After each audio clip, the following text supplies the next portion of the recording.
Volume 2 of Stranger Things 5 might be the most hated 3 episodes in Stranger Things history. Everywhere I look, someone's roasting the shit out of it. Personally, I've been in this thing for the last 10 years, so I'm turning off my brain and enjoying this season no matter what. But man, when you really think about it, it is not good. Here's 5 reasons why this season is killing the show. Reason number 1, Hopper's character. Where the hell is the character development? This character is exactly the same after 5 seasons. He still doesn't want Elle to get into the fight and find Vecna. She's literally saved the world 4 other times. She has superpowers that can stop the Demogorgons. Why is he still yelling? They have the same fight every season. They make up. They have a heart-to-heart. He finally lets her do the stuff he didn't want her to do before, and then he tries to kill himself. Every single season. Reason number 2, the plot armor. I could have forgiven the plot armor in the other seasons if they ended up killing people in this season, but we're on the final episode tomorrow and no one has died yet. And honestly, at this point, I'm not really sure anybody's even going to. But I want to see deaths. Make me feel something. The best writing is when you take risks. When you can feel happy or sad or angry or like laughing. That's when the writing excels. Not when you're never worried about a character because you know the writers are too afraid to kill them off. Kill my favorite character, please. Reason number 3, it's unrealistic. Not because of the monsters and the wormholes, though. It's unrealistic because these giant demogorgons are ripping through hundreds of military men in seconds, and then none of the main characters get injured. We literally watch a demodog throw 2 grown men around like pancakes, and then the very next scene, Lucas just kicks one off. Like it's running at him full speed, and he just puts his leg out, and it bounces off of it. Dang, that's one strong leg. Also, do you know how cool it would have been if Mrs. and Mr. Wheeler die in the first episode? That would set up huge stakes for the show. Be like nobody's safe.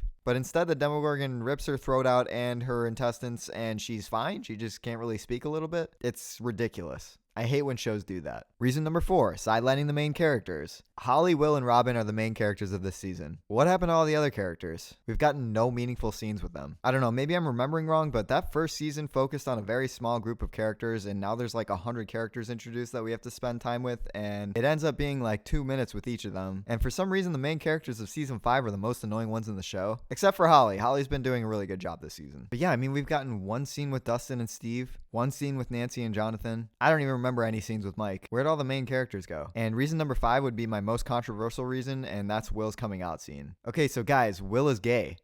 What a shock. I have nothing against Will being gay. I think it adds some depth to the character, but why is sexual identity the most important thing to this character right now? The world is ending. There's monsters everywhere and people are about to die. A coming out scene was expected for sure, but like by the end of the series. Like maybe a 2-minute heart-to-heart scene with Mike or his mom during the last 20 minutes of the show. Not right before a giant battle where everyone's getting ready to sacrifice their lives. It honestly killed the momentum. And 10 minutes long with the entire cast standing there. Think about how that scene started. There was suspenseful music playing, and Will set it up like this. Vecna showed me something that I have to be honest about and none of you know about yet. You guys might want to hear this. Like I thought he was about to drop some major lore about Vecna and how he has the upper hand somehow, but not about him being gay. And one more thing that really bothers me about that is that Vecna in season 4 literally shows Nancy the world ending, her parents and sister dead, monsters everywhere, dead soldiers everywhere, Hawkins split in half, and then in this season he shows people not accepting Will for being gay. Am I crazy here? One of those things is super terrifying and has to do with the entire world ending, and the other is for Will's sexual identity? It doesn't make any sense. Like, great, he's gay, be happy. But in terms of the story,